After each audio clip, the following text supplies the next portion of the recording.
allows us to go through tests. And I'm not saying it's the reason, is the one that, caused, for example, your son to be born blind, for example. But the point is that he allowed it, which was your issue. Why would he allow that to happen? These tests we go through, what are we supposed to take from them? What are we supposed to learn from them? Why do you think God allows us to go through them? I can speak for myself in the sense that I think one of the first things it showed me was our relationship was not what I thought it was. Okay. It was shallow. It was not as matured as it could be.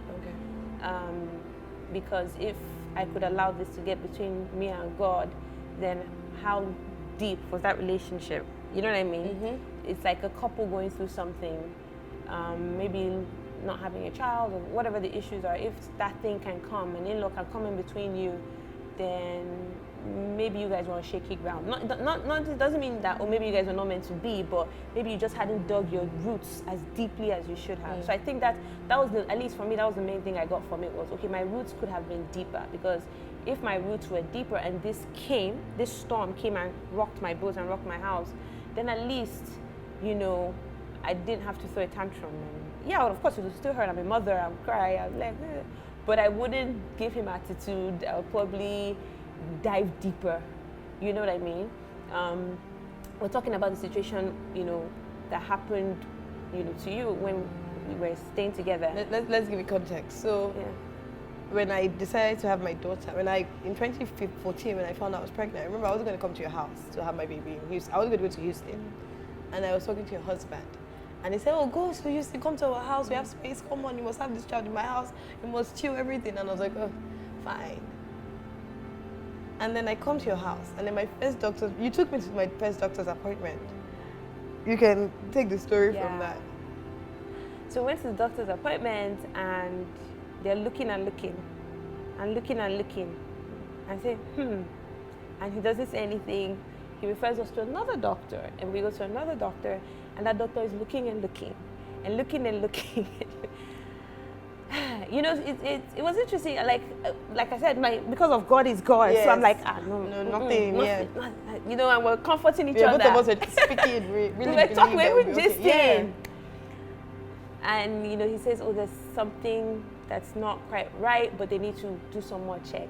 Anyway, as we just started progressing, we were still speaking out of faith, and then you went heavily into this space where I was so encouraged, because you just dug deeper into prayer and confessing, and it just triggered it was like I was having my David experience all over again.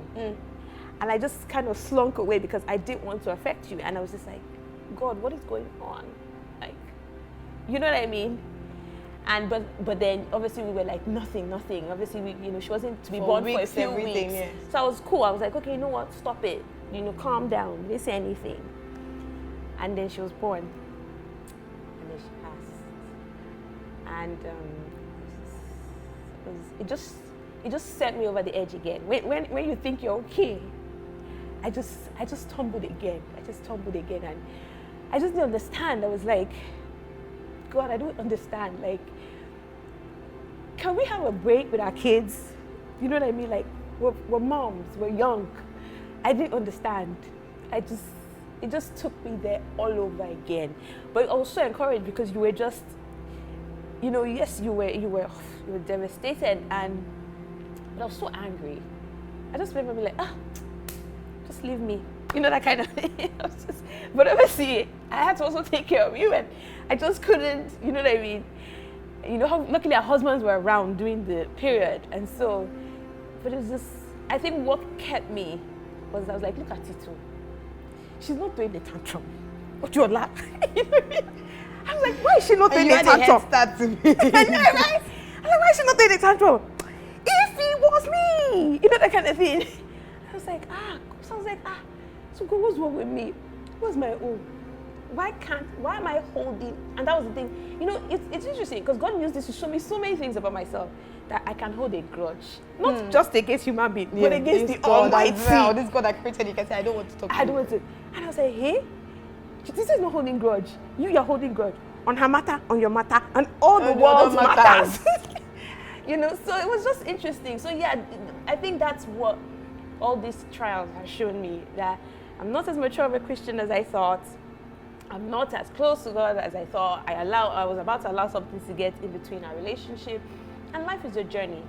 But I'm glad that throughout the process, I don't think I ever lost my joy in the sense of, depression didn't have. It could have been really, really bad, because I think I struggled with depression without knowing it was depression in my early teens, and it was one of the things when I became born again. When I said when I was 18 or 15, and then being strong in the Lord was one of the things He delivered me from.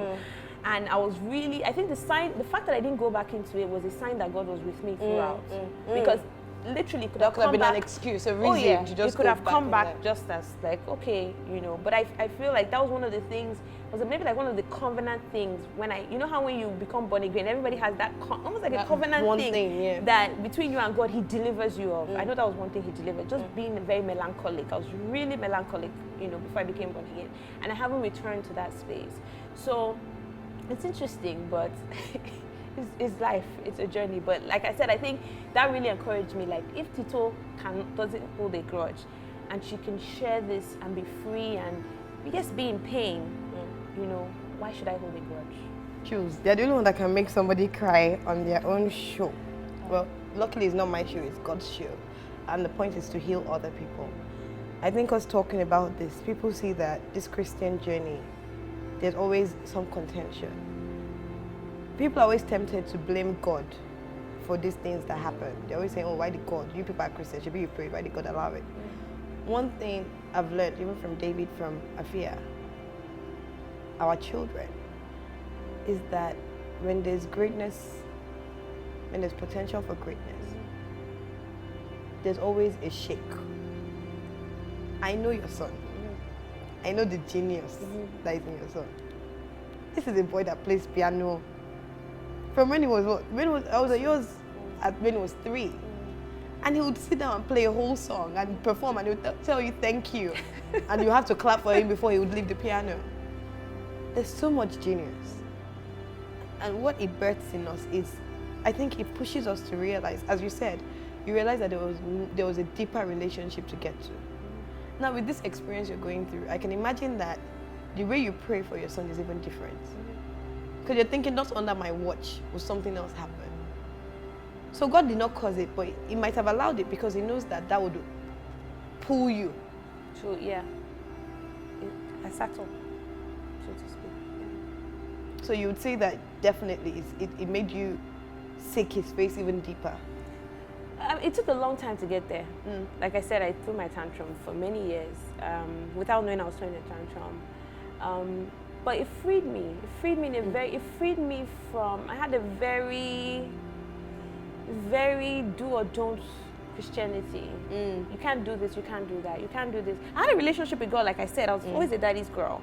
But I was still very, very, you fornicate. Exactly. You know what sinner. I mean? Sinner. And then of course I recognize I was a sinner. So if I sin, there's how, and then I lash myself. Obviously not physically, but it's talking to. I mean, like, it taught me a whole nother level of grace. Grace. I extend it to myself very well. I extend it to people very well now. Because I felt like it just shattered all the things I knew about God and Christianity. Like, it shattered it. So I had to start over and just be like, okay, hold on, let's figure this out. What is this Christianity?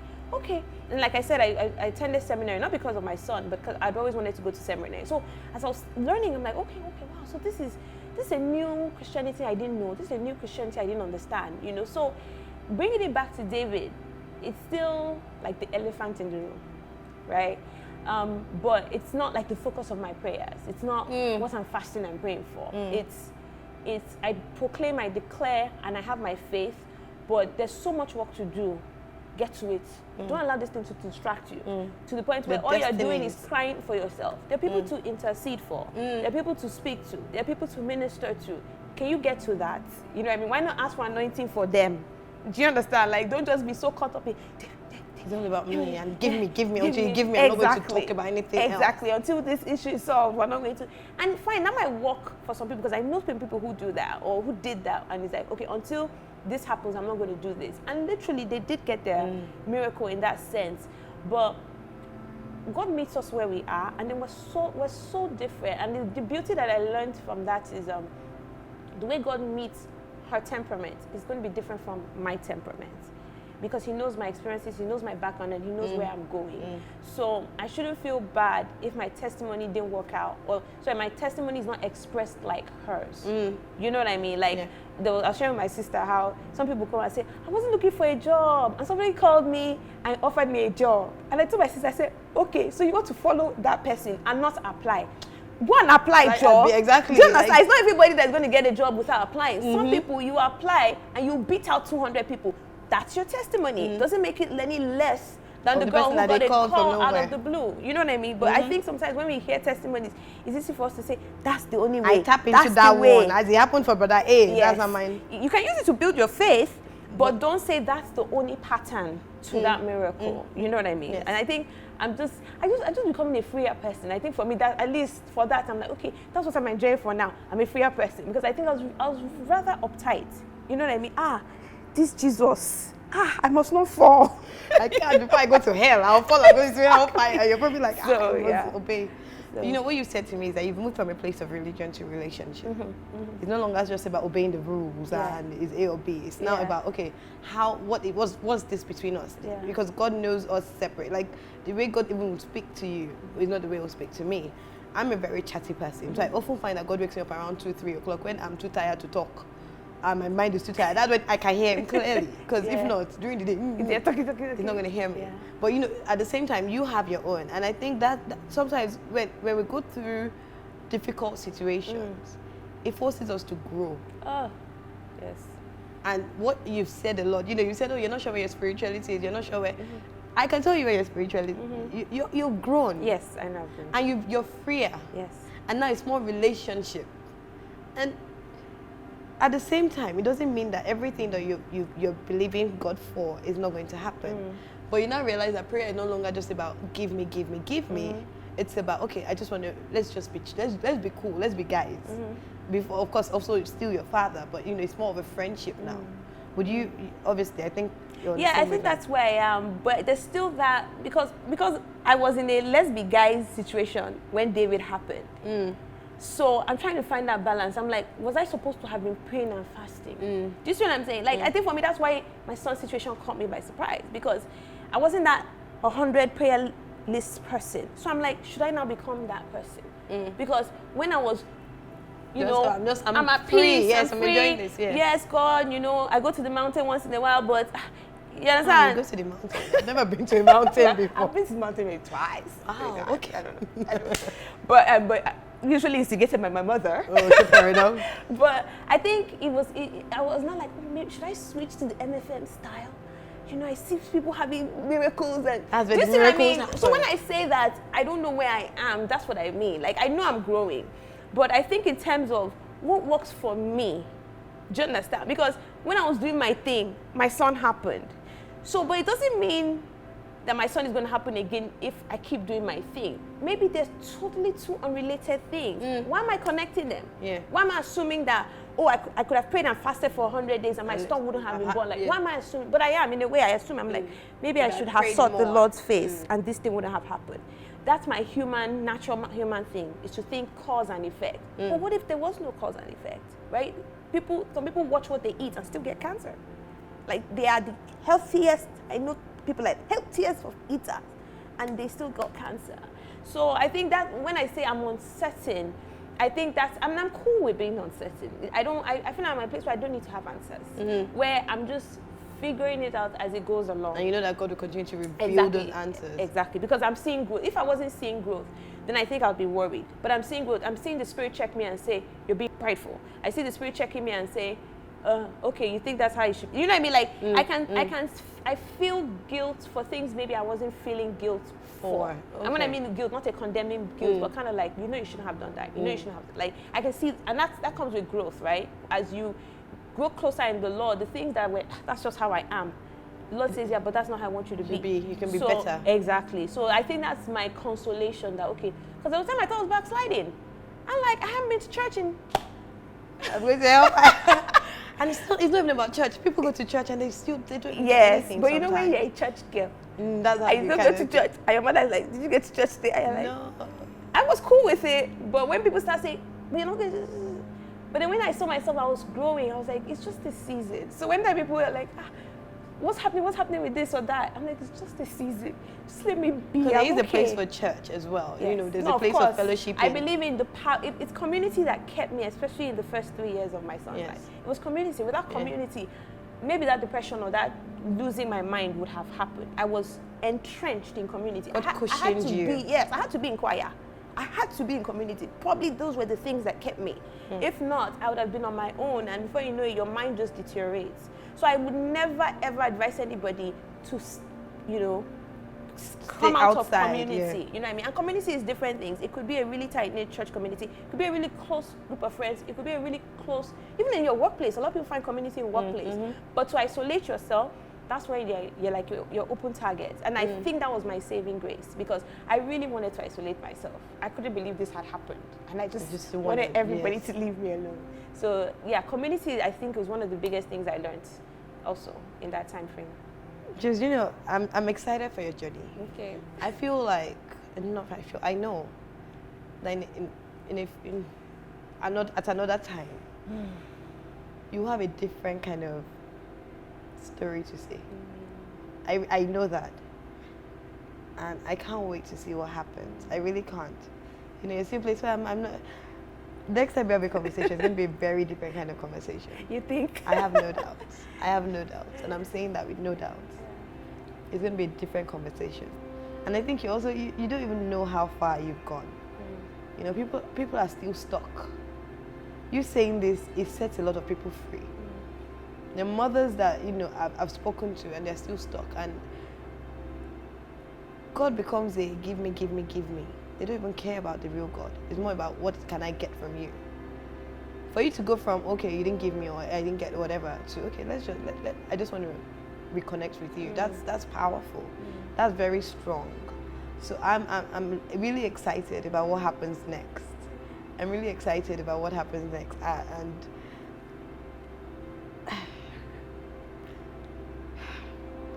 on this show, we'll have another testimony.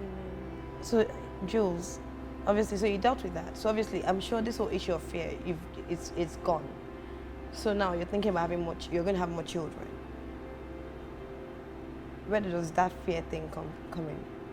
There's actually a really good testimony that I'm encouraged about in that, because the thought of other children was just like, I knew I would have other children because I don't want my son to be an only child, but it was such a mountain. Like, I can't think about that. Like, I can't even overcome the fear, the thoughts, all the other. Like, it would take me back into that place I felt like I was coming out. So it was just like, no. Like, I kept wondering, why are you gonna have more children if you don't want to think about it? But I was like, no, I can't think about that. And I went for a program called Sorting Out. Sorting Out? Yeah, Sorting Out.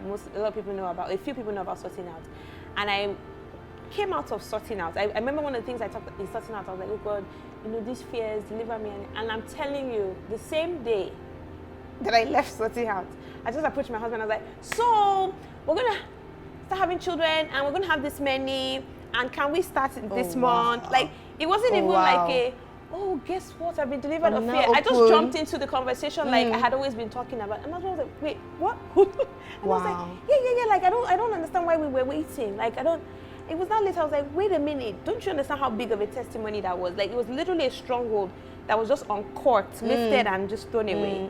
Like, that's when I knew that I was like, no, God is at work. Like, in the course of a weekend. And I didn't, it wasn't like a really big prayer point on my list. It was just like, these issues. When you bring all your issues to God and you just lump it and you do your fire prayer. And literally that afternoon, it was just like, it's a weird feeling when a stronghold lifts you. I'm sure a lot of people understand that thing where you feel lighter. You just continue with your life. Yeah. Like it never existed. Like it wasn't even there, and then you wonder how it was there. And then you feel bad that it was there. Like, I was letting this thing hold me down. So so that fear, at least that fear concerning having other children, has left me. And then generally you just notice that the other fears that I was struggling with too, there was, like I said, very funny fears, like things that were never an issue. They're just gone, really, really. So That's it's so a process. amazing. Yes, it is amazing. It's a process of deliverance, I guess you can call it. Yeah. That's so amazing. Jules, I've had so much fun talking to you. Me too. Because your honesty has been so refreshing. You let us know that, look, this whole thing is a journey and you're a real person. But God, even in the midst of all these questions and storms, your faith is not shaken. Your trust, your belief in God, is still very much there. And that's important as well. We go through processes, ups and downs, but so long as this constant remains, which is that God is God and is real and is still going to do everything else, it's reassuring. Yes. So the last thing I'm going to ask you, what's your go-to Bible verse? Because through all of this, when life is good, life is bad, what is there a Bible verse you confess a lot? Yes, I think it would definitely be the Matthew 6:33. Seek first the kingdom of God and its righteousness, and all other things will be added onto. I come back to it a lot. There are lots of other ones, but that one is kind of like, especially in Nigeria, where you just get caught up with, I need. You know what I mean? I think it puts things in perspective. Yeah, it's just like, wait, hold on, you need. He knows you need. Just face your fronts. Like, just keep doing what you're supposed to be doing. Yeah. That's fantastic. Jules. I know. That's what you always says. Yeah. Oh, Jules. We could talk forever, yes, but I am usual. so grateful. I will probably keep having this conversation offline. I am so grateful for you being here. I can't wait for all the many testimonies that come in. You said you're not sure if miracles will happen for you, even though you know that they happen. Miracles will happen for you. Amen. You will have miracles will happen. You will but have I guess I don't want to. There will be miracles and there will be no buts. Yeah. That's how it's going to be. There will be miracles and there will be no buts. That's the point. David's own, I'm certain of. And every other one. And so I pray for you that faith will continue to grow. That you'll be able to believe in miracles and you know how they butt to it. You would see God work in even bigger ways in your life. In Jesus' name. You'll be blown away in the mighty name of Jesus. I am so excited. Thank you, darling. For where God is going to. And I believe that we'll still have another conversation on this show. Yes. And other people will see what God has done. And they will be like those who dreamt. And they will say, the Lord has done you well. In Jesus' name. Amen. Thank you, Jules. Thank you. Thank you.